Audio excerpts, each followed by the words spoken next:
नमस्कार दोस्तों, ये मेरा पहला वीडियो है और ये वीडियो मैंने स्पेशली वैसे लोगों के लिए बनाया है, वैसे विद्यार्थियों के लिए बनाया है जो बिहार सिविल कोर्ट का एग्ज़ाम देने के लिए रेडी हैं, जो 22 दिसंबर को होने वाला है।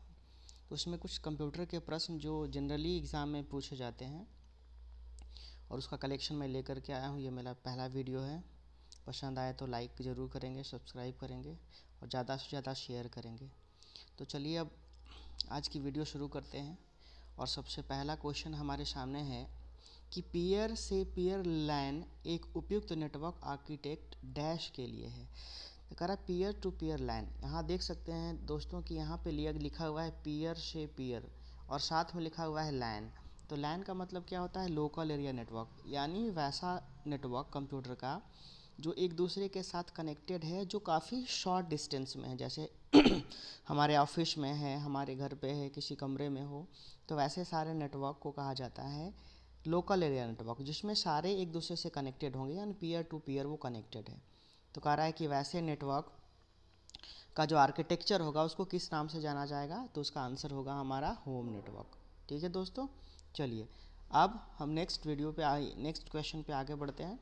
हमारा नेक्स्ट क्वेश्चन है, कह रहा है कि इंट्रानेट नेटवर्क में हब की तरह ही एक डैश वायरलेस नेटवर्क नोड्स के बीच रिले डेटा में मदद करता है।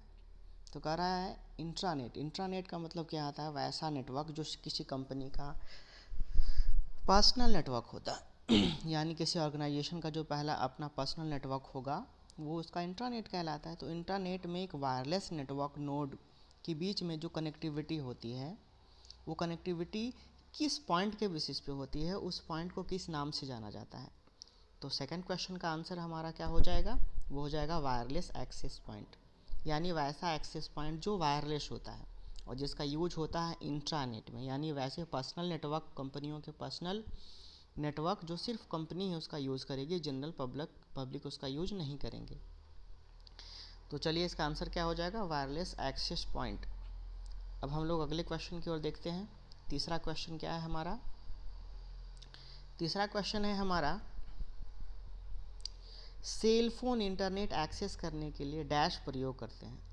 कह रहा सेल फोन का मतलब क्या है? कि सेल फोन का मतलब कि हमारा फ़ोन, यानी हम अपने फ़ोन में, हम अपने मोबाइल फ़ोन में इंटरनेट को एक्सेस करने के लिए कौन से सॉफ्टवेयर का यूज़ करते हैं? कहाँ जा कर के हमें इंटरनेट की एक्सेसिबिलिटी मिलेगा? किस जगह से हम डेटा को शो कर पाएंगे, वीडियोज़ वगैरह को, फाइल वगैरह को हम देख पाएंगे, इमेजेज को हम चेक कर पाएंगे, कुछ ढूंढ पाएंगे? तो इसके लिए हम क्या यूज़ करते हैं? ब्राउज़र सॉफ्टवेयर यूज़ करते हैं। तो वो ब्राउज़र सॉफ्टवेयर ही हमारा आंसर होगा, यानी इसका आंसर क्या हो जाएगा दोस्तों? तीसरा नंबर, यानी माइक्रो ब्राउज़र सॉफ्टवेयर। चलिए अब हम आगे दोस्तों बढ़ते हैं अगले क्वेश्चन की तरफ, और वह हमारा अगला क्वेश्चन है ASCII क्या है? तो ASCII क्या है, इसको जानने के लिए सबसे पहले हम जानेंगे कि ASCII का मतलब क्या होता है। तो ASCII यहाँ पर देख सकते हैं आप, ASCII लिखा हुआ है। इसका फुल फॉर्म होता है American standard code for information interchange. ये क्या होता है दोस्तों? तो ये कलेक्शन होता है बहुत सारे कोड्स का, बहुत सारे लेटर्स का, बहुत सारे सिंबल्स का, जिसका यूज हम कंप्यूटर सिस्टम में ड्यूरिंग कोडिंग, ड्यूरिंग प्रोग्रामिंग करते हैं। तो वो क्या है? तो वो एक ऐसा मानक है, यानी स्टैंडर्ड है, जहाँ पे बहुत सारे लेटर्स का, बहुत सारे अल्फ़ाबेट कीज़ का कलेक्शन होता है, जिसका यूज हम आगे अपने प्रोग्राम में करते हैं। तो इसका आंसर क्या हो जाएगा दोस्तों? इसका आंसर हमारा हो जाएगा तीसरा नंबर। चलिए अब अगला क्वेश्चन को देख लेते हैं। अगला क्वेश्चन हमारे पास जो है वो 5वां नंबर क्वेश्चन है। 5वां नंबर क्वेश्चन क्या कह रहा है? 5वां नंबर क्वेश्चन है कि निजी कंप्यूटर का मतलब पर्सनल कंप्यूटर और नेटवर्क के हजारों के साथ बना एक वैश्विक नेटवर्क का मतलब क्या होता है? कि वैसा नेटवर्क जो पूरे वर्ल्ड के बेसिस पे फैला हुआ है। वैश्विक नेटवर्क का मतलब होता है वैसा नेटवर्क जो पूरे वर्ल्ड पे फैला हुआ है। वर्ल्ड पे फैला मतलब जिसका यूज हर कोई, हर पब्लिक, हर लोग कर सकते हैं। वैसे नेटवर्क को हम ग्लोबल कहते हैं, ग्लोबल नेटवर्क। तो करा हमारा पर्सनल कंप्यूटर वैसे नेटवर्क के साथ अगर कनेक्टेड होता है तो उसको किस नाम से जाना जाता है? तो उसे हम इंटरनेट कहते हैं। क्या कहते हैं? इंटरनेट कहते हैं। चलिए अब हम आगे बढ़ते हैं। अगले क्वेश्चन की तरफ। अगला क्वेश्चन है हमारा, निम्न में से कौन सा ऑपरेटिंग सिस्टम एक मूलभूत कार्य नहीं करता है। कह रहा है कि ऑपरेटिंग सिस्टम का मेन फंक्शन जो है वो नहीं है, इनमें से कौन सा है जो नहीं करता है ऑपरेटिंग सिस्टम। ऑपरेटिंग सिस्टम क्या क्या कर सकता है वो नहीं पूछ रहा है क्या नहीं कर सकता है। तो क्या नहीं कर सकता है तो देखते हैं कि इसमें कौन कौन सी चीज़ें दी गई है। इसमें सबसे पहला है मेमोरी मैनेज करता है, बिल्कुल मेमोरी मैनेजमेंट काम है उसका, क्योंकि ऑपरेटिंग सिस्टम के 4 मेन मैनेजमेंट के वर्क होते हैं, जिसमें memory management, input output system के सारे मैनेजमेंट्स के वर्क, फाइल मैनेजमेंट का काम करता है और प्रोसेस मैनेजमेंट का वर्क करता है। तो इसमें देखो सेकंड नंबर क्वेश्चन जो हमारा ऑप्शन जो हमारा हुआ है, वर्ड प्रोसेसिंग सिस्टम प्रदान करना। वर्ड प्रोसेसिंग सिस्टम प्रदान करना ये ऑपरेटिंग सिस्टम का कार्य नहीं है, ये एक एप्लीकेशन सॉफ्टवेयर का काम है। एप्लीकेशन सॉफ्टवेयर के अंदर ही वर्ड प्रोसेसिंग आते हैं जो यूजर्स के लिए होते हैं, यूजर्स के नीड को फुलफिल करने के लिए होते हैं। और वर्ड प्रोसेसिंग में जनरली वर्ड से रिलेटेड वर्क होगा, जैसे टाइपिंग का काम करना है, एडिटिंग का काम करना हो, न्यूज़पेपर वगैरह लिखना हो, लेटर्स वगैरह लिखना हो, उसके लिए। चलिए अगले क्वेश्चन पे हम आते हैं। अगला क्वेश्चन है हमारा 7वां नंबर, करा CSMA और CD में कंप्यूटर डाटा की एक निश्चित इकाई भेजने को क्या कहते हैं। पहले तो हम समझेंगे CSMA का फुल फॉर्म क्या होता है। तो CSMA और CD लिखा हुआ है, यहाँ तक आप देखेंगे ध्यान से। CSMA CD का मतलब होता है कॉलिजन सेल्स मल्टीपल एक्सेस और कोड डिवीजन। तो ये क्या होता है, तो ये एक मेथड होता है जिसके थ्रू हम डेटा का कलेक्शन एक जगह से दूसरे जगह तक किसी मीडियम के थ्रू सेंड करते हैं। तो हमारा जो कलेक्शन होता है वो किसके थ्रू जाएगा, इस मीडियम के थ्रू जाएगा, तो वो कलेक्टेड फॉर्म में जाता है। और कलेक्टेड फॉर्म को हम लोग एक पैकेट के नाम से जानते हैं, तो इसका आंसर क्या हो जाएगा, पैकेट। चलिए आगे बढ़ते हैं। अगला 8वां नंबर क्वेश्चन है यूनिफॉर्म रिसोर्स लोकेटर। तो यूनिफॉर्म रिसोर्स लोकेटर को हम लोग कहते हैं URL, जिसको कहते हैं URL। URL कहाँ पे होता है दोस्तों, तो URL आप देखोगे कि कोई अगर वेब ब्राउज़र ओपन किए हो तो उस वेब ब्राउज़र में सबसे टॉप में देखोगे कि एड्रेस होता है, वेबसाइट का एड्रेस होता है। और वेबसाइट के एड्रेस में स्टेटमेंट लिखे होते हैं, जैसे सबसे पहले HTTP लिखा रहता है, HTTP, फिर कोलोन, उसके बाद फिर स्लैश रहता है और वेबसाइट का पूरा नाम होता है। तो ये हमारा लोकेशन कहलाता है URL, it means uniform resource locator. तो कह रहा है कि यूनिफॉर्म रिसोर्स लोकेटर जो है किसको इंडिकेट करता है, तो इंडिकेट किसको करेगा, प्रोटोकॉल को, अथॉरिटी को, डायरेक्टरी को, टाइप को, या इनमें से कोई नहीं।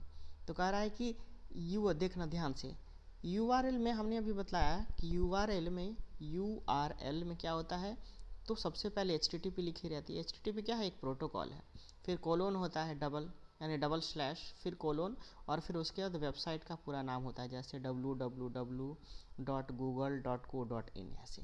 तो ये किसको इंडिकेट कर रहा है, सबसे पहले ये प्रोटोकॉल को इंडिकेट कर रहा है ना।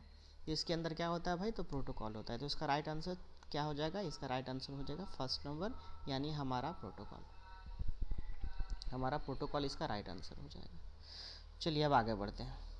आगे हमारा 9वां नंबर क्वेश्चन है, करा निम्नलिखित में से कौन गुप्त कोड को लागू करने से मैसेज को सांकेतिक शब्दों में बदलता है। कह रहा है कि इनमें से किसका काम होता है हमारे सीक्रेट वर्ड्स को, सीक्रेट कोड को मैसेज के फॉर्म में ट्रांसफ़र करना, ट्रांसमिट करना। तो इस प्रोसेस को हम किस नाम से जानते हैं, तो ये प्रोसेस हमारा कहलाता है डेटा इनक्रिप्शन। जैसे देखते हो कभी आप व्हाट्सएप पे कॉलिंग करते हो तो हमारा सिक्योर जो डेटा होता है, यानी उसमें जो सिक्योरिटी प्रोवाइड की होती है कंपनी के थ्रू, तो उसमें पहले लिखा हुआ रहता है इनक्रिप्टेड या इनक्रिप्शन। तो इनक्रिप्शन का मतलब होता है हमारा सीक्रेट इन्फॉर्मेशन को मैसेज के फॉर्म में या वॉइस के फॉर्म में जब ट्रांसमिट किया जा रहा हो, तो वो कहलाता है इनक्रिप्शन। चलिए इसका आंसर क्या होगा, इसका राइट आंसर हो जाएगा इनक्रिप्शन। चलिए अगले क्वेश्चन की तरफ हम बढ़ते हैं। 10वां नंबर क्वेश्चन, कह रहा इंटरनेट के विकास के लिए शुरू हुआ था, इंटरनेट डैश के विकास के साथ शुरू हुआ था। कह रहा है कि इंटरनेट जो है स्टार्टिंग में कब शुरू हुआ था और किसने शुरू किया था, किसके विकास के साथ इस इंटरनेट का शुरुआत हुआ। तो इंटरनेट का जो शुरुआत हुआ था, सबसे पहले इंटरनेट की शुरुआत हुई थी 1969 में। 1969 में एक एजेंसी थी और उस एजेंसी का नाम था अर्पा। तो एजेंसी ने ही सबसे पहले इंटरनेट को शुरू किया था और इसलिए उसने अपने इंटरनेट का नाम रखा था आपने नेटवर्क का नाम रखा था ARPANET, और ARPANET ने सबसे पहले डिफेंस के सेक्टर में इसका यूज़ किया था। और ARPANET का फुल फॉर्म होता है एडवांस रिसर्च प्रोजेक्ट एजेंसी, और एक प्रोजेक्ट एजेंसी थी जो एडवांस रिसर्च पे वर्क कर रही थी, और ये यूएस डिफेंस वालों ने सबसे पहले इसका यूज किया था 1969 में, और इसीलिए सबसे पहला नेटवर्क ARPANET को ही कहा जाता है। तो इसका राइट आंसर क्या हो जाएगा हमारा? इसका राइट आंसर हो जाएगा ARPANET। चलिए नेक्स्ट क्वेश्चन की तरफ आगे बढ़ते हैं। हमारा नेक्स्ट क्वेश्चन है, वेबसाइट एक संग्रह है।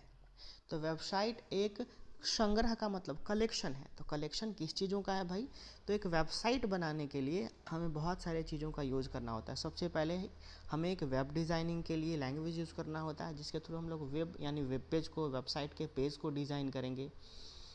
उसके बाद उसमें बहुत सारे पिक्चर्स का हम यूज़ करते हैं, बहुत सारे सिम्बल्स यूज़ करते हैं, ऑडियो और वीडियोज़ को यूज़ करते हैं, यानी सभी चीज़ों का कलेक्शन ही एक वेबसाइट होता है। तो ऑप्शंस को हम देखेंगे। सबसे पहले हमारा ऑप्शन है HTML डॉक्यूमेंट। सही है, हमारे पास एक HTML डॉक्यूमेंट होना चाहिए, यानी वेब पेजेस होने चाहिए।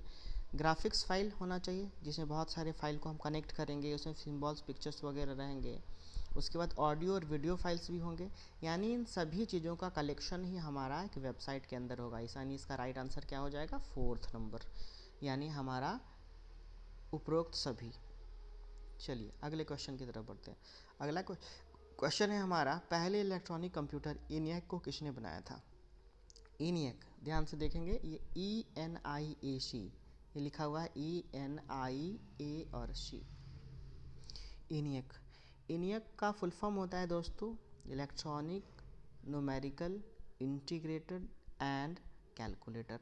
ये दुनिया का पहला इलेक्ट्रॉनिक कैलकुलेटर था, जिसको हम इलेक्ट्रॉनिक कंप्यूटर के नाम से जानते हैं। जो सबसे पहला इलेक्ट्रॉनिक कंप्यूटर ENIAC था। इसको बनाने वाले 2 साइंटिस्ट थे। एक का नाम था प्रोफेसर जॉन वॉन न्यूमैन, पहले साइंटिस्ट थे जॉन वॉन न्यूमैन, और जो दूसरे साइंटिस्ट थे, जो इनके दोस्त थे, जो उनके साथ ही में काम करते थे, उनका नाम था प्रोफेसर जे प्रेस्पर एकर्ट। तो प्रोस्पर एकर्ट और जॉन वॉन न्यूमैन, इन दोनों ने मिलकर के बनाया था इस डिवाइस को, इस मशीन को, और इसीलिए इसका आंसर क्या हो जाएगा? 1 एवं 3। यहाँ पे 2 की जगह पे आप 3 कर लेना दोस्तों। इसका आंसर हो जाएगा 1 एवं 3। चलिए आगे। कह रहा है निम्नलिखित में से कौन सा एक नेटवर्क नहीं है? कह रहा है कि नेटवर्क का टाइप नहीं है। जनरली हम नेटवर्क के कितने टाइप पढ़ते हैं? जनरली हम नेटवर्क के 3 टाइप जनरली पढ़ने को हमें मिलता है, जो बेसिक टाइप है, जैसे लैन, मैन और वैन, यानी local area network, metropolitan area network और वाइड एरिया नेटवर्क। तो कह रहा है कि इसमें से नेटवर्क का टाइप कौन सा नहीं है? देखो, लोकल एरिया नेटवर्क है, बिल्कुल है, वाइड एरिया नेटवर्क भी है। तीसरा जो हमारा है वो है ऑप्टिकल फाइबर। ऑप्टिकल फाइबर क्या है? एक तरह का वायर होता है। ऑप्टिकल फाइबर एक वायर का टाइप है, जिसका यूज होता है नेटवर्क इस्टेब्लिशमेंट के लिए। जब बहुत सारे कंप्यूटर को एक दूसरे से हम कनेक्ट करते हैं, तो इसका यूज होता है एक दूसरे कंप्यूटर को एक दूसरे के साथ कनेक्ट करने के लिए। यानी वो एक क्या है? वो एक वायर होता है जो फिजिकली कंप्यूटर्स को कनेक्ट करता है। चलिए अब आगे बढ़ते हैं। नेक्स्ट क्वेश्चन है हमारा, MICR में C का मतलब क्या है? देखो, MICR का मतलब पहले जानते हैं। MIC और R, ये होता है मैग्नेटिक, इंक, कैरेक्टर और रीडर। ये क्या होता है भाई? तो ये एक इनपुट डिवाइस है। ये कैसा डिवाइस है? ये इनपुट डिवाइस है, ये एक इनपुट डिवाइस है। MICR करता क्या है? तो MICR क्या करता है कि जो बहुत सारे चेक्स देखते हो आप, जो बैंक चेक इशू करते हैं, तो चेक को चेक करने के लिए कि भाई ये चेक हमारा सही है या गलत है, तो इसको चेक करने के लिए एक मशीन का यूज होता है, जो बैंक करते हैं, अपने पास रखते हैं, और चेक को जो किसी दूसरे बैंक का होता है या अपने बैंक के चेक्स होते हैं जो दूसरे जगह जमा होते हैं, तो ये सारे चेक्स से रिलेटेड जो वर्क होता है, ऑथेंटिकेशन का, चेक ट्रंकेशन का सारा काम, वो इसी डिवाइस के हेल्प से करते हैं।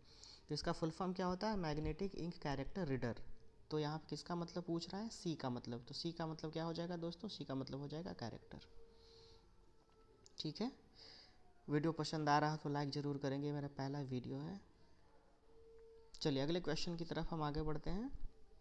अगला क्वेश्चन है हमारा, निम्नलिखित में से स्टोरेज की सबसे बड़ी इकाई क्या है। स्टोरेज का मतलब कि एक मेमोरी यूनिट है जिसके अंदर हम अपने डेटा को स्टोर करते हैं परमानेंटली। तो स्टोरेज डिवाइस में कोई भी डेटा हमारा होगा वो हमेशा के लिए, इट मीन्स परमानेंट स्टोर हो सकता है। तो उसके लिए सबसे बड़ी यूनिट का यूज जो हम करते हैं वो इनमें से कौन सा है।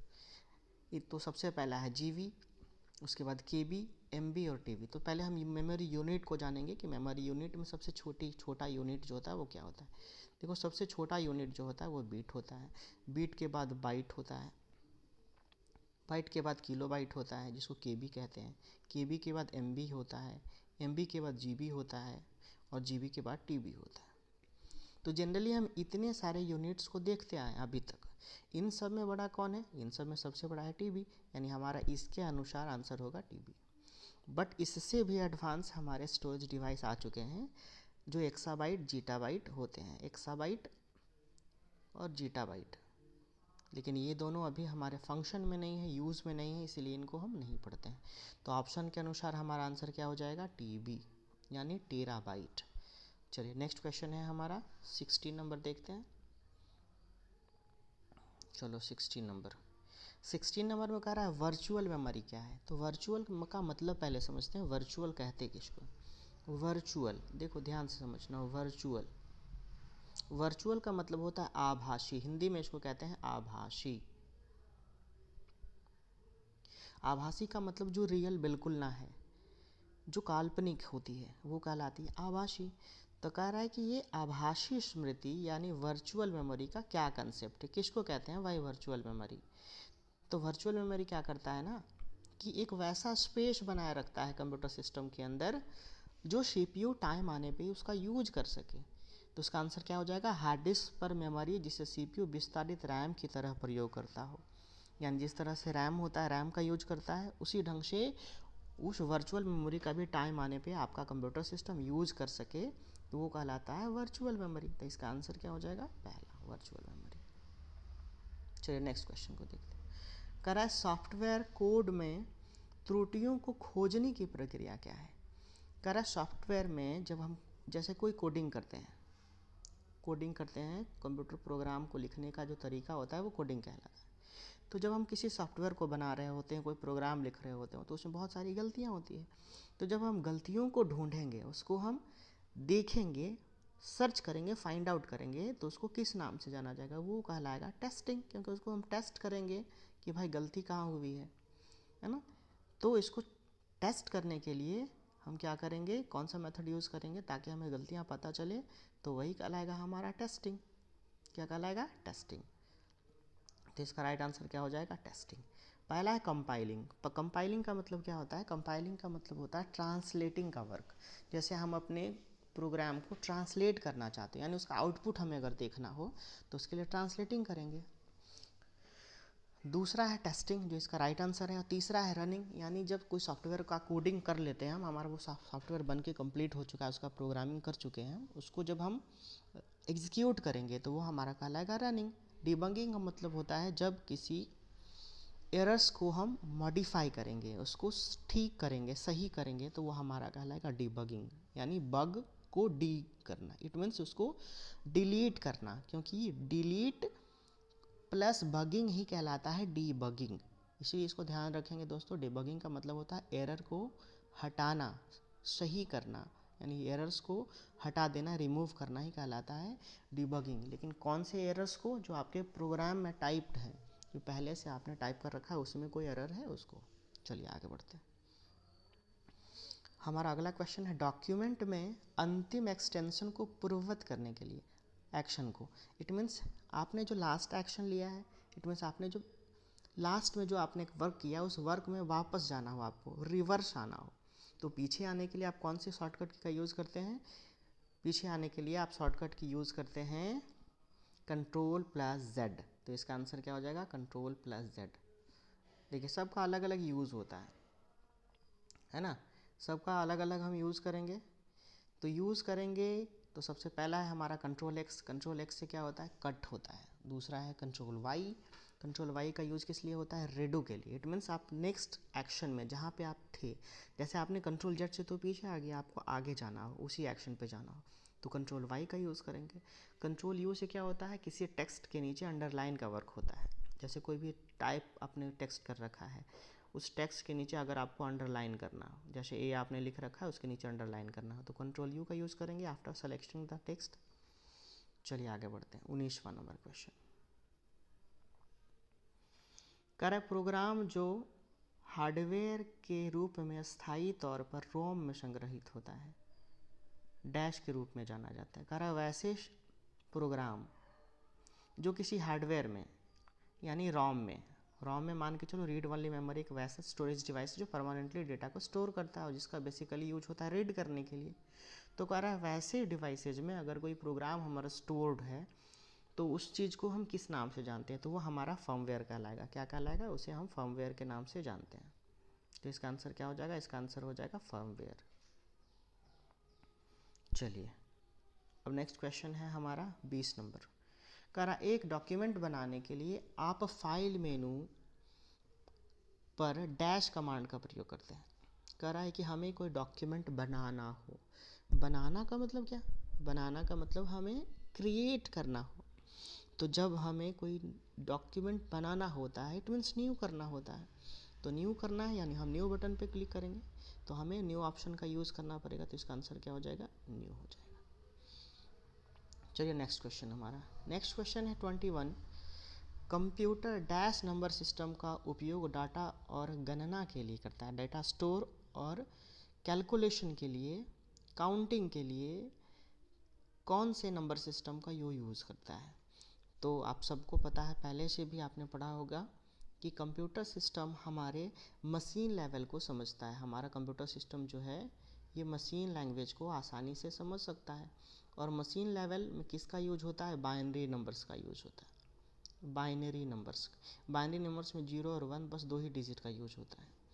तो ये बाइनरी नंबर ही है जिसको कंप्यूटर डायरेक्टली अंडरस्टूड कर सकता है, बाकी किसी भी चीज़ को वो नहीं समझता है। तो कंप्यूटर सिस्टम किसी चीज़ को स्टोर करेगा और उसको कैलकुलेट करेगा, तो जिस लैंग्वेज को वो समझेगा उसी लैंग्वेज में करेगा। तो इसका आंसर क्या हो जाएगा? Binary number system. Number system तो बहुत सारे होते हैं, बाइनरी नंबर सिस्टम जिसका बेस 2 होता है, इसमें 2 डिजिट होते हैं 0 और 1, इसीलिए इसका नाम है 2 बेस वाले नंबर सिस्टम। दूसरा होता है ऑक्टल। ऑक्टल में लेकर किसका यूज होता है? 0 से 7 तक यानी टोटल 8, इसीलिए ऑक्टल का बेस क्या होता है? 8। डेसिमल में 10, इट मीन 0 से लेकर के 9 तक के डिजिट यूज होते हैं, इसीलिए इसका नाम डेसिमल है। हेक्साडेसिमल में टोटल 16 लेटर्स का यूज होता है और डिजिट का यूज होता है, यानी टोटल 0 से लेकर के 9 तक 10 डिजिट हो गए और ए से लेकर के ई तक के लेटर्स हो जाते हैं, यानी टोटल 0 से लेकर के 15 तक, इट मीन्स 16 टोटल डिजिट और कैरेक्टर्स मिला करके हो जाएंगे जिसका यूज हेक्साडेसिमल नंबर सिस्टम में किया जाता है। तो चलिए इसमें हमें नंबर सिस्टम के बारे में पूछ रहा था जो कंप्यूटर डायरेक्टली स्टोर करता है, जिसको समझता है और उसमें डेटा को स्टोर भी करता है। तो इसका आंसर क्या हो जाएगा? इसका आंसर हो जाएगा पहला। चलिए नेक्स्ट क्वेश्चन की तरफ हम आगे बढ़ते हैं। हमारा है अगला क्वेश्चन, कमांड संपादन करने की प्रक्रिया है। कमांड संपादन का मतलब जब कोई हम कमांड देते हैं कंप्यूटर सिस्टम को कुछ करने का, कुछ इंस्ट्रक्शन देते हैं, तो जब वो इंस्ट्रक्शन हमारा फुलफिल हो जाता है तो इस चीज़ को, इस मेथड को हम किस नाम से जानते हैं कि हमारा वो काम हो चुका है, यानी वो उस काम के लिए हमने कंप्यूटर को ऑर्डर दे रखा है। तो ये वर्ड कहलाता है एग्जीक्यूशन। इस वर्ड को कहा जाता है एग्जीक्यूशन, यानी आपका काम जो है वो एग्जीक्यूट कर गया है या करने वाला है, वो एग्जीक्यूशन की प्रक्रिया होती है, यानी आपका वर्क जो है वो परफॉर्म होगा कंप्यूटर सिस्टम के द्वारा। चलिए आगे बढ़ते हैं। कह रहा वर्ड में जब आप एक पैराग्राफ इंडेंट करते हैं तब आप मार्जिन के लिए टेक्स्ट को सही करते हैं, पृष्ठ पर मार्जिन बदलना, एक पंक्ति के टेक्स्ट को ऊपर करना, एक लाइन के टेक्स्ट को नीचे करना, और इनमें से कोई नहीं। देखो इंडेंट का मतलब क्या होता है? इंडेंट का मतलब होता है एडजस्ट करना, टेक्स्ट को एडजस्ट करना। एडजस्ट करने का मतलब वो एडजस्टमेंट चारों तरफ से हो सकता है, टॉप से, बॉटम से, लेफ्ट और राइट से। तो लेफ्ट राइट और टॉप बॉटम में हम क्या करेंगे, तो मार्जिन्स को हम वहाँ पे इम्प्लीमेंट करेंगे। तो मार्जिन्स के साथ जब हम अपने टेक्स्ट को एडजस्ट करेंगे तो यही कहलाएगा पैराग्राफ इंडेंट। तो इसमें हमारा राइट आंसर क्या हो जाएगा, मार्जिन के लिए टेक्स्ट को सही करना, यानी इसका आंसर हो जाएगा फर्स्ट नंबर। चलिए नेक्स्ट है हमारा ASCII का पूर्ण रूप क्या है। देखिए ये क्वेश्चन फर्स्ट में भी आया था, पहले भी आ चुका है। ASCII क्या है, कलेक्शन है जिसमें बहुत सारे लेटर्स, बहुत सारे डिजिट का कॉम्बिनेशन होता है। तो इसका फुल फॉर्म इसमें पूछ रहा है। तो फुल फॉर्म को कैसे समझेंगे आप, फुल फॉर्म का मतलब होगा इसका कंप्लीट रूप क्या होगा। तो इसका कंप्लीट क्या होगा, फुल फॉर्म याद करना है आपको, बस याद कर लेना आप लोग। ASCII का मतलब होता है American standard code for information interchange. तो आप देखो इसका आंसर कहाँ लिखा हुआ है, क्वेश्चन नंबर, अब ऑप्शन नंबर 5 में आप इसको देख सकते हो कि ऑप्शन नंबर 5 में क्लियरली लिखा हुआ है American standard code for information interchange. तो वहाँ से आप इसको देख सकते हैं।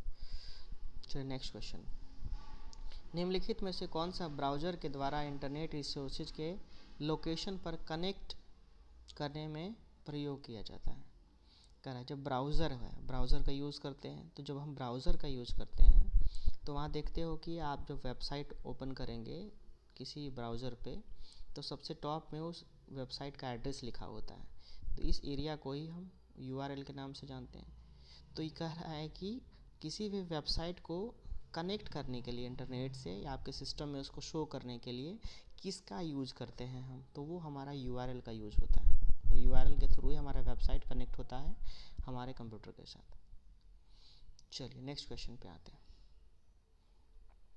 नेक्स्ट क्वेश्चन है डैश डिस्क को ट्रैक और सेक्टर में विभाजित करने की प्रक्रिया क्या कहलाती है।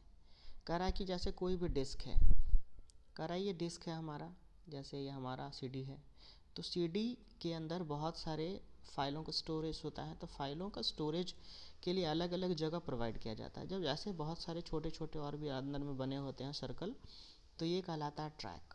और जब ट्रैक हमारा डिफरेंट डिफरेंट ब्लॉक में बटा रहेगा तो ये कहलाता है sector.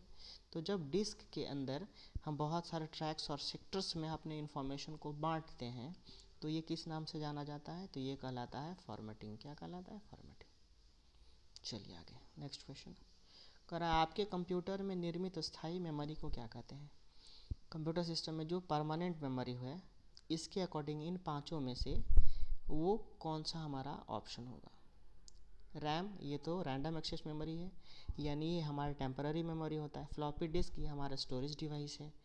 CPU central processing unit ये मेमोरी का पार्ट नहीं होगा क्योंकि इसके अंदर मेमोरी होती है भाई। अब यहाँ है CO रोम कुछ है ही नहीं, CO रोम लास्ट में बच गया रोम, तो ये हमारा आंसर होगा रोम, जो स्थायी मेमोरी है कंप्यूटर सिस्टम में होता है। चलिए नेक्स्ट क्वेश्चन पे आते हैं। करें वर्तमान में CPU द्वारा प्रोसेस किए जा रहे प्रोग्राम और डाटा के भंडारण के लिए कौन सी कंप्यूटर मेमोरी प्रयोग में लाती है। कह रहा है कि वर्तमान में CPU द्वारा प्रोसेस किया जा रहा है, जैसे कोई भी वर्क हमारा गोइंग ऑन है, वो कर रहे हैं हम, बट बिफोर सेविंग ये कंप्यूटर में स्टोर होता है कहीं ना कहीं।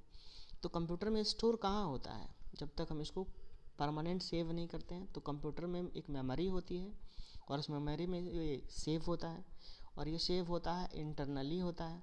तो ये इंटरनली सेव होता है, मेन मेमोरी में सेव होता है, इसीलिए इसका आंसर क्या हो जाएगा, इंटरनल मेमोरी। इंटरनल मेमोरी में हमारे प्रोग्राम स्टोर होते हैं और जहाँ से CPU जो है इसको डायरेक्ट एक्सेस कर सकता है। चलिए नेक्स्ट क्वेश्चन कह रहा है एक मौजूदा डॉक्यूमेंट को बदलना। कह रहा है कि कोई डॉक्यूमेंट है, उस डॉक्यूमेंट में हम कुछ बदलना चाह रहे हैं, कुछ मॉडिफिकेशन करना चाह रहे हैं, कुछ अमेंडमेंट करना चाह रहे हैं। तो मॉडिफिकेशन या अमेंडमेंट करने की विधि क्या कहलाती है। तो मॉडिफिकेशन या अमेंडमेंट करने की विधि एडिटिंग कहलाती है। क्रिएटिंग का मतलब होता है नया बनाना, मॉडिफाई का मतलब होता है बदलना, लेकिन मॉडिफाई ये इंग्लिश का वर्ड है हमारा, कंप्यूटर में उसको एडिटिंग के नाम से जानते हैं। एडजस्टिंग का मतलब उसको एडजस्ट करना, इधर उधर मतलब उसको थोड़ा फिक्स करना, उसके पोजीशंस वगैरह को। तो इसका राइट आंसर क्या हो जाएगा, इसका राइट आंसर हो जाएगा एडिटिंग। चलिए नेक्स्ट कह रहा है बैकअप क्या है। बैकअप, देखो इसके वर्ड से समझना कि बैकअप का मतलब क्या होता है, कैसे हम लोग समझेंगे बैकअप को। लिखा रहता है बैक और अप, बैक फिर अप, इट मीन्स हमारे पीछे जो भी डॉक्यूमेंट्स हैं उस डॉक्यूमेंट को हम आगे लेके जाएं। आगे लेने का मतलब कि उसको हम रख सकें, स्टोर कर सकें, ताकि वो हमें फ्यूचर में भी यूज़ करने को मिल जाए।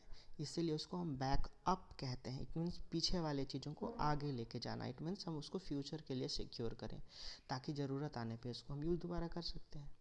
तो बैकअप क्या होता है? बैकअप होता है हमारे पीछे, यानी हमारे इंपॉर्टेंट डाटा को जो है हम नेक्स्ट किसी दूसरे डिवाइस में स्टोर करके कॉपी करके रखते हैं, तो वो कहलाता है हमारा बैकअप। तो इसका आंसर हो जाएगा मूल स्रोत से डेटा को कॉपी करके सुरक्षा प्रदान करना। This is the right answer. चलिए नेक्स्ट क्वेश्चन को देखते हैं। कारण निम्नलिखित में से कौन डॉक्यूमेंट बनाने के लिए एक लोकप्रिय प्रोग्राम है जो दोनों पीसी और मैकिन्टोश कंप्यूटर पर पढ़ा जा सकता है? कह रहा है कि देखो यहाँ पे लिखा हुआ है डॉक्यूमेंट बनाने के लिए। डॉक्यूमेंट का मतलब होता है कि वैसा इम्पॉर्टेंट इन्फॉर्मेशन जो यूज़र अपने लिए या किसी ऑफिस वर्क के लिए या किसी पर्सनल काम के लिए बना रहा हो, उसमें कुछ पर्सनल इन्फॉर्मेशन जो हो स्टोर करके वो रखा है। तो डॉक्यूमेंट बनाने के लिए एक वैसा प्रोग्राम जो विंडोज़ में भी काम करेगा, इट मीन्स आपका जो पर्सनल पीसी है उसमें, और मैकिन्टोश। मैकिन्टोश क्या है? मैकिन्टोश भी एक ऑपरेटिंग सिस्टम होता है जिसको हम लोग शॉर्ट में मैक ओएस कहते हैं। तो कह रहा है कि इन सब में से ऐसा कौन सा सॉफ्टवेयर है जो विंडोज़ पे भी वर्क करेगा ईजिली और मैक ओएस पे भी वर्क करेगा? तो इसका आंसर हो जाएगा एडोब एक्रोबेट। एडोब एक कंपनी का नाम है। एडोब क्या है? एक कंपनी है, और एडोब कंपनी ने एक सॉफ्टवेयर बनाया है जिसका नाम है एक्रोबेट। एक्रोबेट, तो एक्रोबेट क्या है? एक रीडर है, यानी ये पीडीएफ फाइल को ईजिली ओपन कर सकता है। अपने डॉक्यूमेंट्स को इसमें आप कन्वर्ट करके उसको देख सकते हैं, दोनों में से किसी प्लेटफॉर्म पे भी, मैक पे भी देख सकते हो और विंडोज़ पे भी देख सकते हो। तो इसका आंसर हमारा क्या हो जाएगा? एडोब का एक्रोबेट। नेक्स्ट क्वेश्चन है, एक कंप्यूटर स्क्रीन पर एक छवि डैश की मैट्रिक्स से बनी होती है। कह रहा है कि हम कंप्यूटर स्क्रीन पे जो भी इमेज देखते हैं, जैसे एक इमेज है, इस इमेज को भाई बनने के लिए किन किन चीज़ों का यूज होता है? तो उसमें सबसे जो बेसिक यूनिट होता है ना, वो होता है पिक्सल, डॉट। तो जो डॉट का कलेक्शन होता है ये पिक्सेल्स होते हैं, और इस पिक्सल से ही इमेज की क्वालिटी का पता चलता है। तो जो जितना अच्छा इमेज की क्वालिटी अगर दिखा रहा है, इसका मतलब उसमें पिक्सेल्स उतना ही ज़्यादा यूज किए गए हैं। तो इसमें क्या होता है? पिक्सेल्स होते हैं, और ये सारे पिक्सेल्स जो होते हैं एक दूसरे से कनेक्टेड होते हैं इस फॉर्म में। ये मैट्रिक्स का फॉर्म है इसमें। तो कह रहा है कंप्यूटर स्क्रीन पे जो हम छवि देखते हैं, इट मीन्स इमेज देखते हैं, वो किससे बनी होती है? वो पिक्सल का बना होता है। Next question, DPI. अगला क्वेश्चन है डीपीआई। ये डीपीआई का मतलब क्या होता है? डीपीआई का मतलब होता है डॉट पर इंच। डॉट पर इंच इसका मतलब होता है, जनरली इसका यूज होता है प्रिंटिंग के लिए, यानी वैसे प्रिंटर्स को बेस्ट माना जाता है जिसका डीपीआई सबसे अच्छा होता है। तो डॉट, यहाँ पे भी डॉट का ही देखो चर्चा आ रहा है। डॉट यानी जब पिक्सेल्स की क्वालिटी जितनी अच्छी होगी उतना इमेज आपका अच्छा होगा। तो कह रहा है कि ये डीपीआई किस चीज़ को शो कर रहा है? तो पिक्सेल्स को शो करता है। तो इसका आंसर क्या हो जाए? कंप्यूटर स्क्रीन पर पिक्सेल्स का घनत्व शो करता है कि जितने ज़्यादा पिक्सेल्स हैं उतना अच्छा उसकी प्रिंटिंग क्वालिटी होगी या इमेज शो करेगा। नेक्स्ट क्वेश्चन, कह किस टाइप का सॉफ्टवेयर छोटी फाइल को बनाता है जो इंटरनेट पे तेज़ी से ट्रांसफ़र होते हैं? कह रहा है कि छोटी फाइलों का मतलब क्या होता है? Compressed file. जब हम कोई फाइल को उसके साइज़ को छोटा करते हो तो वो कहलाता है कंप्रेस्ड। तो यानी हम कंप्रेस्ड फाइल, यानी जो छोटी चीज़ें होंगी जल्दी ट्रांसफ़र होंगी। जैसे आप डाउनलोड करते हो तो एक बार में अगर मान लो 4 फाइल डाउनलोड करते हो, तो जिसका स्टोरेज सबसे कम होता है, जो छोटा होता है, वो देखते हो क्विक डाउनलोड हो जाता है। जस्ट लाइक दैट यहाँ पे भी सेम ही कंसेप्ट है कि वैसी छोटी फाइलें जो इंटरनेट पे तेज़ी से ट्रांसफ़र हो जाती है, यानी वो कंप्रेस्ड फाइल होती है, यानी वो छोटी फाइलें होती हैं। नेक्स्ट क्वेश्चन, कंप्यूटर की इंफॉर्मेशन की एक इकाई जिसमें डेटा के साथ सभी प्रक्रियाओं या ऑपरेशन शामिल होते हैं डैश कहलाते हैं। कह रहा है कंप्यूटर में इंफॉर्मेशन का जो शेयरिंग होता है, इन्फॉर्मेशन में क्या होता है तो डेटा होता है। तो कह रहा है कि डेटा का जो शेयरिंग होता है इन्फॉर्मेशन के फॉर्म में एक जगह से दूसरी जगह तक, तो कह रहा है इन सभी चीज़ों को हम किस नाम से जानते हैं, इन सभी चीज़ों को हम ऑब्जेक्ट कहते हैं। क्या कहते हैं? ऑब्जेक्ट। ऑब्जेक्ट का मतलब क्या होता है? ऑब्जेक्ट का मतलब होता है कि वैसी चीज़ें जिसका यूज़ हम कर रहे हैं अलग अलग चीज़ों को करने के लिए। तो हर चीज़ों में ऑब्जेक्ट का ही यूज होता है। कोई इमेज बना रहे हो तो वहाँ पे बहुत सारे ऑब्जेक्ट का यूज़ करोगे, आप सर्कल यूज़ करोगे, बहुत सारे टूल्स यूज़ करोगे। तो हर वो चीज़ें जिसका यूज़ हम करते हैं डेटा इन्फॉर्मेशन के लिए, तो उसमें क्या होता है तो ऑब्जेक्ट होता है। तो उसका आंसर क्या हो जाएगा? ऑब्जेक्ट। Next question. अगला क्वेश्चन है, दुनिया की पहली प्लेटफॉर्म इंडिपेंडेंट प्रोग्रामिंग भाषा को क्या कहते हैं? देखो यहाँ लिखा हुआ है independent programming. Independent programming language का मतलब होता है वैसा प्रोग्रामिंग लैंग्वेज जो किसी भी प्लेटफॉर्म पे काम करे, वो प्लेटफॉर्म डिपेंडेंट ना हो। प्लेटफॉर्म डिपेंडेंट का मतलब कि वो पार्टिकुलर प्लेटफॉर्म को सेलेक्ट प्रीफर कर रहा हो, उसी पे वो रन करेगा, ऐसा ना हो। तो उसको कहते हैं प्लेटफॉर्म इंडिपेंडेंट, यानी वो किसी भी जगह पे किसी भी ऑपरेटिंग सिस्टम में वो रन कर सकता है। तो उस लैंग्वेज का क्या नाम है? उस लैंग्वेज का नाम है जावा, जो प्लेटफॉर्म इंडिपेंडेंट प्रोग्रामिंग भाषा है। नेक्स्ट, करा डेटाबेस मैनेजमेंट सिस्टम का सबसे व्यापक रूप करा है डेटाबेस मैनेजमेंट सिस्टम। ये इसको शॉर्ट में कहा जाता है डीबीएमएस। तो कह रहा है डीबीएमएस का सबसे मतलब मेन, सबसे एडवांस जो वर्क है आज वो किस फॉर्म में किया जाता है उसका यूज?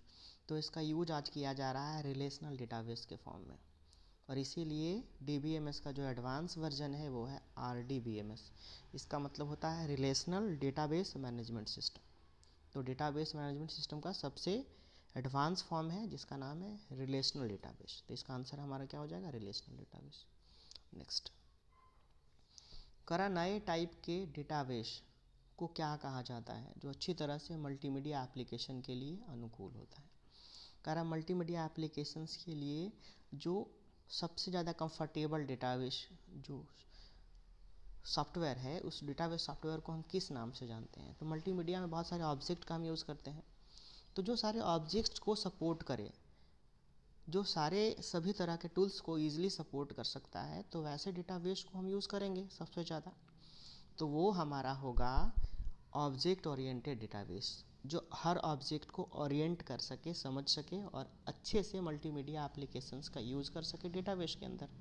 तो उसका आंसर होगा हमारा object oriented database. Next question है हमारा, कह रहा है कि डेटा फ्लो डायग्राम पर सर्कल क्या प्रदर्शित करता है? सर्कल देखो, कनेक्ट, ये सर्कल है। तो हम जब डेटाबेस कह रहे हैं, सॉरी, डाटा फ्लो डायग्राम, जैसे एल्गोरिदम्स का ये पार्ट होता है जहाँ पे हम फ्लो चार्ट बनाते हैं। फ्लो चार्ट का मतलब होता है कि जब कोई प्रोग्राम आप बना रहे हो तो उसके पहले एक ग्राफिकल प्रेजेंटेशन शो करवाना होता है, जिसको डायग्राम के थ्रू हम चेक करते हैं कि हमारे प्रोग्राम का जो फ्लो है वो सही डायरेक्शन में जा रहा है या नहीं। तो इसके लिए हम फ्लो चार्ट का यूज करते हैं। तो फ्लो चार्ट में बहुत सारे ये सिंबल्स का यूज होता है, जिसमें कह रहा है एक सर्कल का यूज क्यों होता है? तो सर्कल का यूज होता है कनेक्टर्स के लिए, यानी बहुत सारे प्रोग्राम के जो फ्लो होते हैं उन सारे फ्लो को कनेक्ट करने के लिए इसका यूज होता है। तो इसके थ्रू हम क्या जान पाते हैं? इसके थ्रू हम ट्रांसफॉर्मेशन का मेथड जान पाते हैं कि इसकी क्या प्रक्रिया है। बहुत सारे फ्लो को, यानी जो प्रोग्राम का फ्लो है उसको एक दूसरे से कनेक्ट करने के लिए ही इसका यूज होता है, इसीलिए इसका नाम होता है कनेक्टर। इसको कहते हैं कनेक्टर। तो कनेक्टर का यूज होता है ट्रांसफॉर्मेशन प्रक्रिया को जानने के लिए। अगला है, विंडोज़ के पुराने संस्करण में वर्म बूट की वजह क्या होती है? यहाँ पे वजह से होता है डैश, इसका मतलब पूछ रहा है ना इसमें कि वर्म बूटिंग कहते किसको है। देखो, बूटिंग जो होता है वो दो तरह का होता है। तो लेकिन बूटिंग को जानने से पहले हमें ये जानना है बूटिंग का टाइप में कि बूटिंग पहले कहते किसको है। तो कंप्यूटर सिस्टम को स्टार्ट करना ही कहलाता है बूटिंग। कंप्यूटर सिस्टम जब हम स्टार्ट करते हैं तो हमारा कंप्यूटर जो है कुछ टाइम लेता है स्टार्ट होने में। तो ये जो टाइम होता है जिसमें कंप्यूटर सिस्टम क्या करता है, ऑपरेटिंग सिस्टम को मेन मेमोरी में लोड करता है, फिर कंप्यूटर सिस्टम स्टार्ट हो जाता है। तो इसी प्रोसेस को हम बूटिंग कहते हैं, यानी कंप्यूटर का प्रोसेस बूटिंग है, जिसमें कंप्यूटर सिस्टम हमारा इंटरनली लोड होता है ऑपरेटिंग सिस्टम और फिर स्टार्ट होता है। तो बूटिंग में दो तरह के बूटिंग होते हैं, एक वार्म बूटिंग होती है, दूसरा कोल्ड बूटिंग होती है। तो जब हम कंप्यूटर सिस्टम को फर्स्ट टाइम स्टार्ट करते हैं वो हमारी कोल्ड बूटिंग होती है। नॉर्मली कंप्यूटर को स्टार्ट करना कहलाता है कोल्ड बूटिंग। इसमें पूछ रहा है वार्म बूटिंग क्या है। वार्म बूटिंग यानी कंप्यूटर को हमें कभी इमरजेंसी में दोबारा स्टार्ट करना पड़ता है। देखो ना, रीस्टार्ट कंप्यूटर सिस्टम को हम करते हैं। तो जब कंप्यूटर सिस्टम हमारा हैंग कर जाता है, जब हमें इमरजेंसी में कंप्यूटर सिस्टम के कुछ स्पेशल शॉर्टकट बटन्स को दबा करके कंप्यूटर को रीस्टार्ट करना पड़ता है, वो कहलाता है वार्म बूटिंग। तो इसमें आंसर क्या हो जाएगा, इसका जो शॉर्टकट की होगा वो होगा कंट्रोल अल्ट प्लस डिलीट, यानी कंट्रोल को, अल्ट बटन को और डिलीट बटन को एक साथ हम दबाएंगे तब हमारा कंप्यूटर रीस्टार्ट हो जाएगा, इसे कहेंगे हम वार्म बूटिंग। तो इसका आंसर क्या हो जाएगा, कंट्रोल अल्ट और डिलीट का समायोजन, यानी एक साथ इसका यूज़ करना वार्म बूटिंग है। नेक्स्ट क्वेश्चन पे आते हैं। कह रहा आपने डॉक्यूमेंटेड टेक्स्ट के लिए फॉन्ट की स्थापना एक है। कह रहा है कि हमें कोई डॉक्यूमेंट बनाना है और उसमें हम स्पेशल लेटर्स को यूज़ करेंगे। तो स्पेशल लेटर्स के लिए हम बहुत तरह के सेटिंग्स करेंगे, फ़ॉन्ट चूज करेंगे, उसके टाइप को सेलेक्ट करेंगे, कलर्स वगैरह डालेंगे। तो इन सभी चीज़ों को किस नाम से जाना जाता है। तो फ़ॉन्ट से रिलेटेड कोई भी हम वर्क करेंगे तो वो सारा का सारा वर्क फॉर्मेटिंग का पार्ट होता है। इसका आंसर हो जाएगा फॉर्मेटिंग। नेक्स्ट क्वेश्चन कह रहा है कि डैश फाइल ऑपरेटिंग सिस्टम द्वारा प्रयुक्त हार्ड ड्राइव पर फाइलों का फिजिकल लोकेशन की पहचान के लिए प्रणाली होती है। देखो हमारे हार्ड डिस्क में बहुत सारी फाइलें स्टोर होती है। तो हार्ड डिस्क में जो बहुत सारी फाइलें स्टोर होती है तो उन सब फाइलों का अपना एक स्टोरेज लोकेशन होता है। तो स्टोरेज लोकेशन के लिए रेस्पॉन्सिबल होता है फैट, और इसीलिए इसका नाम होता है फैट, क्योंकि इसका फुल फॉर्म से आपको पता चलेगा फाइल एलोकेशन और टेबल, यानी फाइल एलोकेशन टेबल, यानी फाइल को एलोकेट करने वाला एक टेबल है, यानी कि मेथड है जो फाइल के लोकेशन को, इट मीन्स उसके एड्रेस को शो करता है, बताता है। इसीलिए इसका नाम रखा गया है फैट, यानी फिजिकल लोकेशन वो प्रोवाइड करेगा आपको कि वो पर्टिकुलर फाइल कौन सी जगह पे है, उसका कंप्लीट एड्रेस क्या है। तो इसका आंसर हो जाएगा फैट। नेक्स्ट कह रहा है सॉफ्टवेयर उपयोगकर्ता को कंप्यूटर में टेक्स्ट में टाइप करने के बजाय बात करने के लिए अनुमति देता है। तो वॉइस के थ्रू आप टाइपिंग का वर्क जो करोगे उसको क्या कहा जाएगा, स्पीच रिकॉग्निशन। क्या कहलाएगा वो, स्पीच रिकॉग्निशन। स्पीच रिकॉग्निशन का मतलब आपकी भाषा को जो समझ रहा है और उसी के अकॉर्डिंग टाइप हो रहा है, तो वो मेथड, वो टेक्नोलॉजी कहलाती है स्पीच रिकॉग्निशन। तो इसका आंसर होगा स्पीच रिकॉग्निशन। नेक्स्ट क्वेश्चन कह रहा एक सर्वर डैश एप्लीकेशन सॉफ्टवेयर या उपयोग क्लाइंट कंप्यूटर के सपोर्ट के लिए करता है। तो कह रहा है कि मान लो कंप्यूटर सिस्टम है, जैसे मान लेते हैं एक सर्वर है, जैसे हमने माना एक सर्वर है और एक सर्वर से बहुत सारे कंप्यूटर्स कनेक्टेड हैं, यहाँ भी है, यहाँ भी है और यहाँ भी।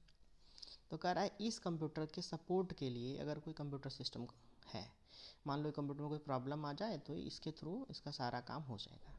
तो इसके लिए जो कंप्यूटर सपोर्ट में आता है, क्लाइंट के सपोर्ट में, तो वो कहलाता है बैक एंड कंप्यूटर। क्या कहलाता है, बैक एंड कंप्यूटर। इसका आंसर होगा एक।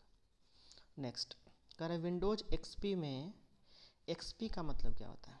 विंडोज एक्सपी का मतलब होता है एक्सपीरियंस, और ये विंडोज़ का बहुत पुराना वर्जन है। विंडोज़ ने बहुत सारे, अभी जो विंडोज़ का सबसे लेटेस्ट वर्जन है वो है विंडोज़ 11। ये विंडोज़ का लेटेस्ट वर्जन है। इसके पहले और अभी तक जो पॉपुलर है वो है विंडोज़ का 10 वर्जन, विंडोज़ 10, और विंडोज़ 11 जो है सबसे लेटेस्ट वर्जन है। तो विंडोज़ का एक्सपी जो है काफ़ी पुराना वर्जन है, इसका मतलब होता है एक्सपीरियंस। चलिए नेक्स्ट क्वेश्चन पे हम आगे बढ़ते हैं। हमारा नेक्स्ट क्वेश्चन है एक्सेल में घातीय संख्या को निरूपित करने के लिए कौन सा प्रतीक जो है प्रयोग किया जाता है। घात का मतलब क्या होता है, पावर। जब से किसी मैथ्स में कोई वैल्यू को हम डिनोट करते हैं ना, तो उसके ऊपर पावर लिखते हैं। जैसे 2 पर पावर 4 घात है, 2 पर घात कितना 4। तो कह रहा है घातीय संख्या को निरूपित करने के लिए एक्सेल में हम किसका यूज़ करते हैं? तो एक्सेल में हम जो यूज़ करते हैं वो सिंबल कहलाता है एक्सपोनेंट। इसको कहा जाता है एक्सपोनेंट। एक्सपोनेंट। तो एक्सपोनेंट क्या होता है? एक्सपोनेंट का मतलब होता है पावर, है ना, जिसको मैथ्स में हम लोग पावर कहते हैं। 2 पर पावर 4, 2 पर पावर 6 ऐसे। तो ये कहलाता है एक्सपोनेंट। तो इसका आंसर होगा हमारा एक्सपोनेंट, यानी दूसरा नंबर। इसका आंसर होगा हमारा दूसरा नंबर, एक्सपोनेंट। चलिए नेक्स्ट क्वेश्चन 47 नंबर। कह रहा है निम्न में से कौन सा वायरस का स्रोत नहीं है? कह रहा है वायरस का सोर्स नहीं है। तो इसमें से वायरस का सोर्स कौन नहीं है? Computer network. नेटवर्क से बिल्कुल वायरस आता है, क्योंकि ईमेल मैसेज वगैरह आता है जो अननोन होता है, उसको ओपन करते हैं तो वहाँ से भी इन्फेक्शन हो सकता है। ईमेल मैसेज से ही बिल्कुल आएगा। कंप्यूटर नेटवर्क में क्या होता है कि सारे कंप्यूटर्स एक दूसरे से कनेक्टेड है। मान लो किसी एक कंप्यूटर में वायरस है, दूसरा ऑटोमेटिक इन्फेक्टेड हो जाएगा, क्योंकि साथ में कनेक्टेड है भाई। अब देख लो, एक टेक फॉर एग्जांपल, जब अपने घर में रहते हैं, किसी एक को प्रॉब्लम हो, इन्फेक्शन हो, तो दूसरे बंदे को भी इन्फेक्शन हो जाएगा ऑब्वियसली। इंटरनेट का मतलब होता है वो भी एक नेटवर्क ही है, तो उसमें भी इन्फेक्शन हो जाएगा। डिस्केट कहा जाता है फ्लॉपी डिस्क ड्राइव को। फ्लॉपी डिस्क ड्राइव, तो फ्लॉपी डिस्क ड्राइव में इन्फेक्शन बहुत कम होता है, ना के बराबर होता है, इसलिए ये वायरस का स्रोत नहीं है। इसका आंसर हो जाएगा डिस्केट यानी इसका आंसर हो जाएगा 1 नंबर। चलिए नेक्स्ट क्वेश्चन। कौन सा प्रिंटर इम्पैक्ट प्रिंटर का प्रकार है? इम्पैक्ट प्रिंटर कहते हैं किसको? पहले ही जाना। प्रिंटर जो है, प्रिंटर 2 ढंग का होता है। एक होता है इम्पैक्ट प्रिंटर, इम्पैक्ट, और दूसरा होता है नॉन इम्पैक्ट। इम्पैक्ट का मतलब कैसे पता चलेगा? जो प्रिंटर प्रिंट करते समय काफ़ी आवाज़ करता हो, खड़खड़ का आवाज़ करता हो, प्रिंटिंग का आवाज़ करेगा, नॉइज़ बहुत ज़्यादा होता है तो वैसे प्रिंटर्स को इम्पैक्ट प्रिंटर कहते हैं। नॉन इम्पैक्ट में जिसका इम्पैक्ट पता ना चले, नॉइज़ बहुत कम हो, वैसे प्रिंटर्स कहलाते हैं नॉन इम्पैक्ट प्रिंटर्स। तो कह रहा है कि नॉन इम्पैक्ट प्रिंटर्स का प्रकार इसमें से कौन सा है? किसका पूछ रहा है? फिर से देखते हैं क्वेश्चन को। कह रहा कौन सा प्रिंटर इम्पैक्ट प्रिंटर का प्रकार है? इम्पैक्ट का मतलब जिसमें आवाज़ होता हो। तो लेज़र प्रिंटर, पेज प्रिंटर और इंक प्रिंटर, ये तीनों जो हैं वो नॉन इम्पैक्ट प्रिंटर हैं। ये तीनों नॉन इम्पैक्ट हैं, नॉन इम्पैक्ट, इसमें आवाज़ बहुत कम होता है। और ये जो हमारा डॉट मैट्रिक्स प्रिंटर है, इसमें आवाज़ बहुत होता है, यानी ये हमारा इम्पैक्ट प्रिंटर का टाइप है चलिए नेक्स्ट क्वेश्चन को देखते हैं। नेक्स्ट क्वेश्चन है किस प्रकार के सॉफ्टवेयर का प्रयोग स्कैन टेक्स्ट को फॉर्मेट में अनुवाद करने के लिए होता है? देखो इसमें बहुत अच्छा क्वेश्चन है। इसका आंसर होगा OCR। OCR क्यों होगा? Optical character reader. देखते हो कभी शॉपिंग मॉल से कोई सामान खरीदते हो तो उस आइटम के पीछे एक बारकोड रहता है ऐसे उस बारकोड में वो सारा इन्फॉर्मेशन लिखा है। वो दुकानदार क्या करता है, यहाँ पे एक डिवाइस कनेक्ट करता है और ये सारा इमेज जो है कंप्यूटर में कॉपी होकर चला जाता है, यानी इसका प्राइस वगैरह, इसका सारा डिटेल उसमें फीड हो जाता है ऑटोमेटिक। तो वही क्वेश्चन कर रहा है, स्कैंड यानी इसको स्कैन करता है और इसके अंदर का सारा फॉर्मेट कंप्यूटर में चला जाता है, ट्रांसलेट हो जाता है। तो इस डिवाइस को किस नाम से जाना जाता है? इसको कहते हैं OCR, ऑप्टिकल कैरेक्टर रीडर इसका आंसर हो जाएगा 1 नंबर। नेक्स्ट कह रहा है हाई रेजोल्यूशन के लिए कंप्यूटर मॉनिटर डैश रखते हैं। वही क्वेश्चन है, DPI वाला क्वेश्चन है, क्योंकि जिसका जितना ज़्यादा पिक्सल्स क्वालिटी अच्छा होगा उतना ज़्यादा उसका रेजोल्यूशन अच्छा होगा। जब पिक्सल्स जितना अच्छे होंगे उतना अच्छा होगा इमेज का क्वालिटी। तो इसका आंसर क्या हो जाएगा? इसका आंसर हो जाएगा हाई DPI। चलिए थैंक यू एवरीवन वीडियो को अच्छे से देखने के लिए। और अगर मेरी मेहनत पसंद आई हो तो लाइक और सब्सक्राइब कर देना, ताकि हमें और ज़्यादा मोटिवेशन मिल सके आगे वीडियो डालने के लिए और मेहनत करने के लिए। Thank you everyone, thank you very much. बस ये कोशिश करना है